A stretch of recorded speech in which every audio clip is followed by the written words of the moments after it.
Welcome to Africa Insight. In this video, we cover only one story, and that is US tariffs on Africa. So Louw, tell us what's happening.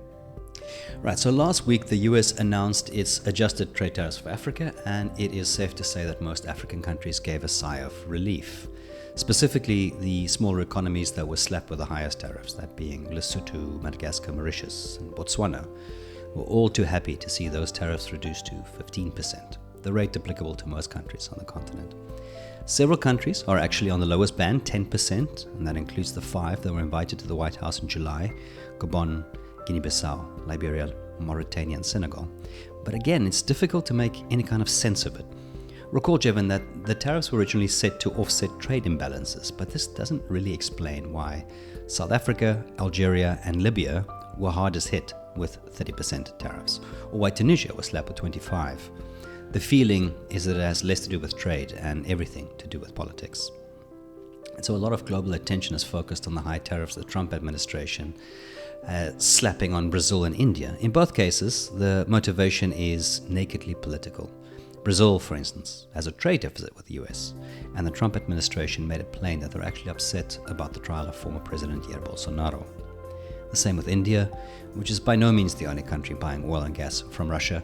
Don't forget, the EU never stopped buying Russian gas. The bloc only capped the price as it started looking for alternative suppliers. And so many commentators have suggested that two countries have been targeted because they belong to the BRICS bloc.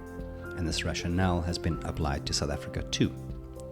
Of course, the US has been picking a fight with South Africa since the Biden administration, ostensibly because of the country's relationship with China, Russia, and BRICS newbie Iran.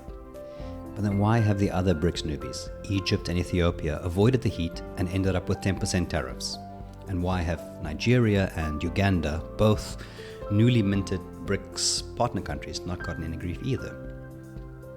Curiously, Uganda's tariff rate went up from 10 to 15%, and Nigeria's tariff rate went up slightly from 14 to 15%, but with oil exports exempted, cushioning the blow.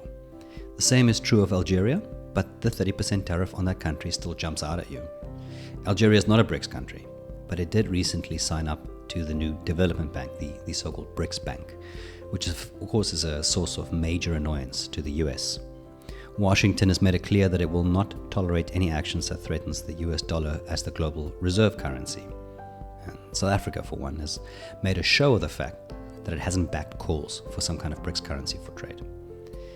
In all of this, Kenya has caught my eye, Jervin. The US and Kenya have long had a special relationship, and the country's tariff rate is now set at 10%. Yeah, so this is an interesting one, Louw. So basically yesterday, which is August the 6th, Jim Risch, who you'll know quite familiar, Louw, he's the one leading the campaign against South Africa and our relations with China, Iran, Russia, and our stance on Palestine-Israel issue. He issued a directive in which Kenya's Major Non-NATO Ally status needs to be reviewed. Kenya was given the status last year. It's a very prestigious status which gives Kenya preferential access to military equipment and economic deals. His main concern is that Kenya is moving too close to the Chinese, Russians, and Iranians, and he's also concerned about the general posturing of Kenyan foreign policy. So while this is not a tariff, Louw, and builds into your earlier argument how the US is using politics to shape some of its tariffs, this is clearly another way in which the US is using its power to influence another country. So I think let's leave it at that. Thank you for joining Africa Insight this week. If you'd like more information on our products or services, please visit our website or socials.